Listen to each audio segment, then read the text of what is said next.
ಕಾಂಗ್ರೆಸ್ನ ಭದ್ರಕೋಟೆಯನ್ನು ನಾವು ರಿಟೈನ್ ಮಾಡಬೇಕು ಅಂತ ಇವತ್ತು ಓಡಾಡ್ತಾ ಇದ್ದೀವಿ.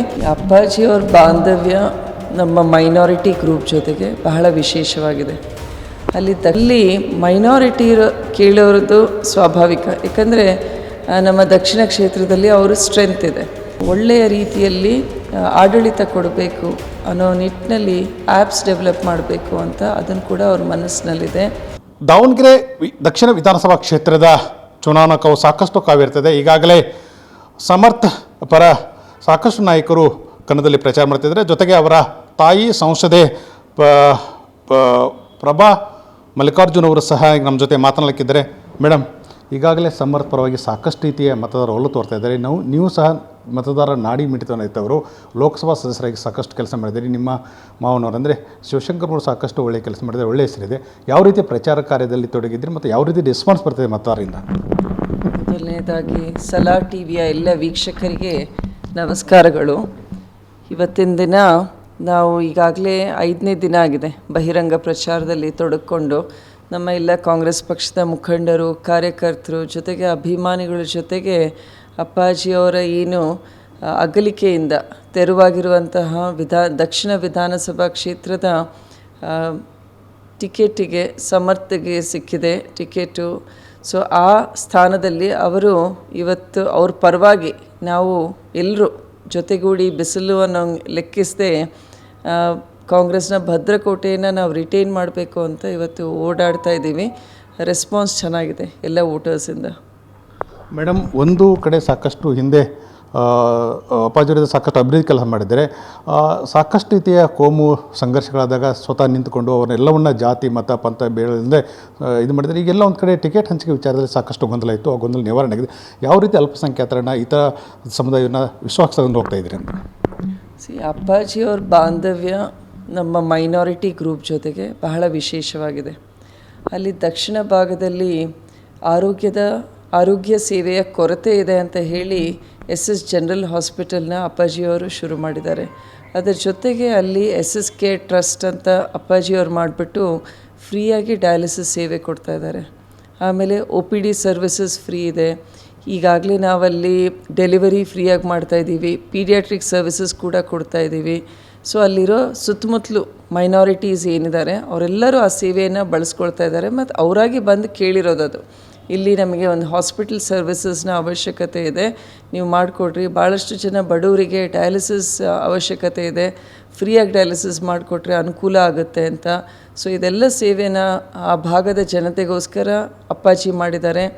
ಮತ್ತು ಅಲ್ಲಿ ಮೈನಾರಿಟಿ ಕೇಳೋರದ್ದು ಸ್ವಾಭಾವಿಕ. ಯಾಕಂದರೆ ನಮ್ಮ ದಕ್ಷಿಣ ಕ್ಷೇತ್ರದಲ್ಲಿ ಅವರು ಸ್ಟ್ರೆಂತ್ ಇದೆ. ಆದರೆ KPCCಯಿಂದ ಒಂದು ಸಮೀಕ್ಷೆ ಮಾಡಿದಾಗ ಯಾವ ವ್ಯಕ್ತಿ ನಿಂತರೆ ಕಾಂಗ್ರೆಸ್ ಪಕ್ಷ ಗೆಲ್ಲುತ್ತೆ ಅಂತ ಒಂದು.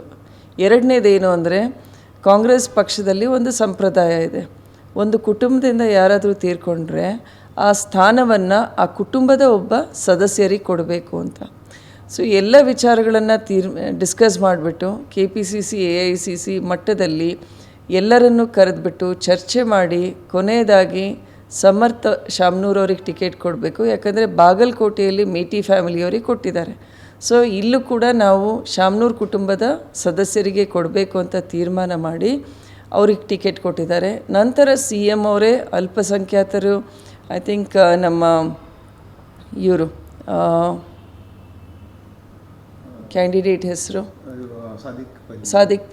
ಸಾದಿಕ್ ಪೈಲ್ವಾನ್ ಅವರು, ನಮಗೆ ಬರೀ ಅವ್ರ ಬ್ರದರ್ ಹೆಸರು ಬರುತ್ತೆ.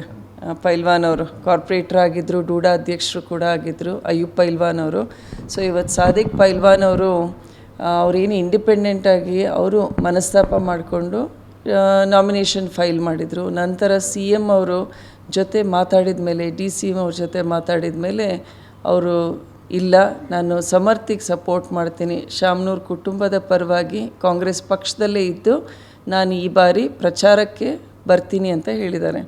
ಸೊ ಇದೆಲ್ಲ ಮಾತಾಡಿಬಿಟ್ಟು ಒಂದು ಹಂತಕ್ಕೆ ಸ್ಟ್ರಾಂಗ್ ಕಂಟೆಂಡರ್ ಅಂದರೆ ಸಾದಿಕ್ ಪೈಲ್ವಾನ್ ಅವರಾಗಿದ್ದರು, ಅವರನ್ನು ಸಮಾಧಾನ ಮಾಡಿಸಿದ್ದಾರೆ. ಮೇಡಮ್, ಈಗ ಒಂದು ಕಡೆ ಬಿ ಜೆ ಪಿಯವರು ಹೇಳ್ತಾರೆ ಆಡಳಿತ ಯಂತ್ರ ದುರುಪಯೋಗ ಪಡಿಸ್ಕೊಳ್ತಾ ಇದ್ದಾರೆ, ಎಲ್ಲ ಒಂದು ಕಡೆ ಇನ್ನೂ ಅಭಿವೃದ್ಧಿ ಆಗಿಲ್ಲ ಅನ್ನೋ ಕಾರಣ ಹೇಳ್ತಾರೆ. ಮತ್ತೊಂದು ಕಡೆ ಸಾಕಷ್ಟು ಸರ್ಕಾರ ಗ್ಯಾರಂಟಿ ಇರ್ಬೋದು, ಸಾಕಷ್ಟು ಮಹಿಳೆಯರಿಗಿರ್ಬೋದು ಕೆಲಸ ಮಾಡಿದೆ. ಎಲ್ಲ ಒಂದು ಕಡೆ ಆಧಾರರಹಿತವಂಥ ಆರೋಪ ಎಷ್ಟು ಸರಿ ಅಂತ? ಎಲ್ಲೋ ಒಂದು ರೀತಿ ಏನಂದರೆ ಆಧಾರರಹಿತ ಆರೋಪ ಮಾಡ್ತಿದ್ದಾರೆ ಅಂತ ನನಗೆ ಅದೇ ಅನಿಸುತ್ತೆ. ಯಾಕಂದರೆ ಈಗ ಗ್ಯಾರಂಟಿ ಯೋಜನೆಗಳಲ್ಲಿ ನಮ್ಮ ದಾವಣಗೆರೆ ಒಂದೇ ಕ್ಷೇತ್ರದಲ್ಲಿ ಸುಮಾರು 58,000 ಮಹಿಳೆಯರು ಸುಮಾರು 58,000 ಇಲ್ಲಿಯವರೆಗೆ ಒಬ್ಬ ಮಹಿಳೆಗೆ ಗ್ಯಾರಂಟಿ ಯೋಜನೆಯಿಂದ ಗೃಹಲಕ್ಷ್ಮಿ ಯೋಜನೆಯಿಂದ ಅವರ DBT ಅಮೌಂಟ್ ಟ್ರಾನ್ಸ್ಫರ್ ಆಗಿದೆ. ಸೊ ಇದನ್ನೇ ಮಹಿಳೆಯರು ಅರ್ಥ ಮಾಡ್ಕೋಬೇಕು. ನಾನು ಎಲ್ಲ ಕಡೆ ಪ್ರಚಾರಕ್ಕೆ ಹೋದಾಗ ಅದೇ ಕೇಳೋದು, ಈ 2,000 ರೂಪಾಯಿ ನೀವು ಎದಕ್ಕೆ ಬಳಸ್ಕೊತಾ ಇದ್ದೀರಿ? ಅಮ್ಮ, ಇಷ್ಟೊಂದು ಬೆಲೆ ಏರಿಕೆ ಇದೆ, ಈ 2,000 ರೂಪಾಯಿ ನಾವು ದಿನನಿತ್ಯದ ಖರ್ಚಿಗೆ ಬಳಸ್ಕೊತಾ ಇದ್ದೀವಿ ಅಂತ ಹೇಳ್ತಾ ಇದ್ದಾರೆ. ಸೊ ಎಲ್ಲ ಮಹಿಳೆಯರು ಕೂಡ ನಮ್ಮ ಗ್ಯಾರಂಟಿ ಯೋಜನೆ ಅಂದರೆ ಉಚಿತವಾಗಿ 200 ಯೂನಿಟ್ ಕರೆಂಟ್ ಇರ್ಬೋದು, 10 kg ಅಕ್ಕಿ ಇರ್ಬೋದು, ಆಮೇಲೆ ಫ್ರೀಯಾಗಿ ಬಸ್ನಲ್ಲಿ ಓಡಾಡ್ತಿರುವಂತಹ ಶಕ್ತಿ ಯೋಜನೆ ಇರ್ಬೋದು, ನಮ್ಮ ಯುವಕರಿಗೋಸ್ಕರ ನಾವೇನು ಯುವ ನಿಧಿ ಯೋಜನೆಯನ್ನು ಡಿಗ್ರಿ ಮಾಡಿರೋರಿಗೆ, ಡಿಪ್ಲೊಮೊ ಮಾಡಿರೋರಿಗೆ ಕೊಡ್ತಾ ಇದ್ದೀವಿ. ಎಲ್ಲ ಯೋಜನೆಗಳನ್ನು ಜನ ನೆನಪಿಟ್ಕೊಂಡು ಗ್ಯಾರಂಟಿ ಯೋಜನೆಯನ್ನು ಮಾಡಿರುವ ಮೂಲ ಉದ್ದೇಶ ನಮ್ಮ ಮಹಿಳೆಯರು ಆರ್ಥಿಕವಾಗಿ ಸಾಮಾಜಿಕವಾಗಿ ಅವರು ಸಬಲರಾಗಬೇಕು ಅಂತ. ಆ ಒಂದು ಸಬಲತೆಯನ್ನು ನಾವು ಸಮಾಜದಲ್ಲಿ ಕಾಣ್ತಾ ಇದ್ದೀವಿ. ಜನರು ಕೂಡ, ವಿಶೇಷವಾಗಿ ನಮ್ಮ ಮಹಿಳೆಯರು ಕೂಡ ನಾವು ಕಾಂಗ್ರೆಸ್ ಪಕ್ಷದ ಕೈ ಬಿಡೋದಿಲ್ಲ ಅಂತ ವಿಶ್ವಾಸದಿಂದ ಅವರು ಕೂಡ ಹೇಳ್ತಾ ಇದ್ದಾರೆ. ಮೇಡಮ್, ಒಂದು ಕಡೆ ಅಲ್ಪಸಂಖ್ಯಾತರು, ಅದು ವಿಶೇಷವಾಗಿ ಮುಸ್ಲಿಮರನ್ನು ವಿಶ್ವಾಸ ತಗೊಂಡು ಕ್ಯಾಂಪೇನ್ ಮಾಡ್ತಿದ್ದಾರೆ, ಜನರ ಹತ್ರ ಹೋಗ್ತಿದ್ದಾರೆ, ಏನೆಲ್ಲ ಬೆಳವಣಿಗೆ ಆಗಿದೆ? ಇಲ್ಲ, ಅಲ್ಲಿ ಜನತೆಗೆ ನಾನು ಹೋದಾಗ ಎಲ್ಲೂ ಕೂಡ ಈ ರೀತಿಯ ಈ ಮಟ್ಟದಲ್ಲಿ ಏನು ಸೋಷಿಯಲ್ ಮೀಡಿಯಾದಲ್ಲಿ ನ್ಯೂಸ್ ಚಾನೆಲ್ನಲ್ಲಿ ಹೈಪ್ ಮಾಡ್ತಾ ಇದ್ದಾರಲ್ಲ, ಭಿನ್ನ ಸ್ವರ ಅಂತ, ವಾಸ್ತವವಾಗಿ ಅಷ್ಟು ಎಫೆಕ್ಟ್ ಆಗಿಲ್ಲ. ಯಾಕಂದರೆ ಅದು ಒಂದು ಅನೋನ್ಯ ಸಂಬಂಧ. ಇಷ್ಟು ವರ್ಷ 30 ವರ್ಷದಿಂದ ಅಪ್ಪಾಜಿಯವ್ರನ್ನ ಅವ್ರು ಗೆಲ್ಲಿಸ್ತಾ ಇದ್ದಾರೆ. ಸೊ ಅಪ್ಪಾಜಿಯವರು ಅದೇ ರೀತಿ ಆ ಭಾಗದಲ್ಲಿ ಸೇವೆಗಳನ್ನು ಕೂಡ ಮಾಡ್ಕೊಂಡು ಬಂದಿದ್ದಾರೆ. ಆದ್ದರಿಂದ ಈ ಭಿನ್ನ ಸ್ವರ ಅನ್ನೋದು ಒಂದು ಸಮಾಜದ ಲೀಡರ್ಸು ಅವ್ರ ಕಡೆಯಿಂದ ಬರ್ತಾ ಇದೆ ಹೊರತು ಅಲ್ಲಿರುವಂತಹ ಸ್ಥಳೀಯರಿಗೆ ಅದರ ಬಗ್ಗೆ ಅಷ್ಟೊಂದು ಡಿಫ್ರೆನ್ಸಸ್ ಆಗ್ತಾ ಇಲ್ಲ ಅವರಿಗೆ. ಮೇಡಮ್, ಪ್ರಮುಖವಾಗಿ ಏನೆಲ್ಲ ಇನ್ನಷ್ಟು ನಿಮ್ಮದಂಥ ಅಭ್ಯರ್ಥಿ ಏನಿದ್ದಾರೆ ಸಮರ್ಥರ ಪರವಾಗಿ ಯಾವೆಲ್ಲ ಅಜೆಂಡಾಗಳು ಪ್ರಮುಖವಾಗಿ ಇನ್ನಷ್ಟು ದಾವಣಗೆರೆಯಲ್ಲಿ ಏನೆಲ್ಲ ಕೆಲಸ ಆಗಬೇಕು, ಅಭಿವೃದ್ಧಿ ಕೆಲಸ ಆಗಬೇಕು ಅನ್ನೋದು ನಿಮ್ಮ ಹತ್ರ ಏನು ವಿಚಾರಗಳಿವೆ ಅಂತ? ಸಮರ್ಥ ಹತ್ರ ನಾವು ಮಾತಾಡಿದಾಗ ಸಮರ್ಥ ಹೇಳೋದು ಅದೇ.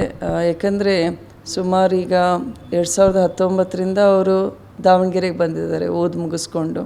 ಸೊ ಆವಾಗಿಂದ ಚುನಾವಣೆಯಲ್ಲಿ ನಮ್ಮ ಜೊತೆ ಎಲ್ಲ ಓಡಾಡಿರೋದು, ಪ್ರಚಾರಕ್ಕೆ ಓಡಾಡಿರೋದು, ಫಂಕ್ಷನಿಗೆ ಹೋಗಿರೋದು, ಜೊತೆಗೆ ನಾವು ಕೂಡ ನಮ್ಮ ಸರ್ಕಾರಿ ಆಸ್ಪತ್ರೆಗಳು PHC ಇರ್ಬೋದು, CHC ಅಥವಾ ನಮ್ಮ ಡಿಸ್ಟ್ರಿಕ್ಟ್ ಹಾಸ್ಪಿಟಲ್ನ ಯಾವ ರೀತಿ ಅಭಿವೃದ್ಧಿ ಪಡಿಸ್ಬೇಕು, ಆಮೇಲೆ ನಮ್ಮ ಮಕ್ಕಳಿಗೆ ಸರ್ಕಾರಿ ಶಾಲೆಗಳಲ್ಲಿ ವಿದ್ಯಾಭ್ಯಾಸ ಮಾಡ್ತಾ ಇರೋಂಥ ಮಕ್ಕಳಿಗೆ ಗುಣಮಟ್ಟದ ಶಿಕ್ಷಣ ಕೊಡಬೇಕು.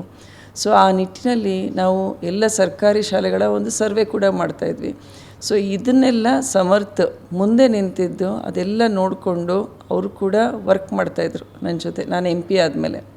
ಸೊ ಈಗ ಅಪ್ಪಾಜಿಯವರ ಅಗಲಿಕೆಯಿಂದ ಇದು ಸಮರ್ಥಿಗೆ ಒಂದು ಟಿಕೆಟ್ ಸಿಕ್ಕು ಇವತ್ತು ಅವರೇ ಕಣದಲ್ಲಿ ಇಳಿದಿದ್ದಾರೆ.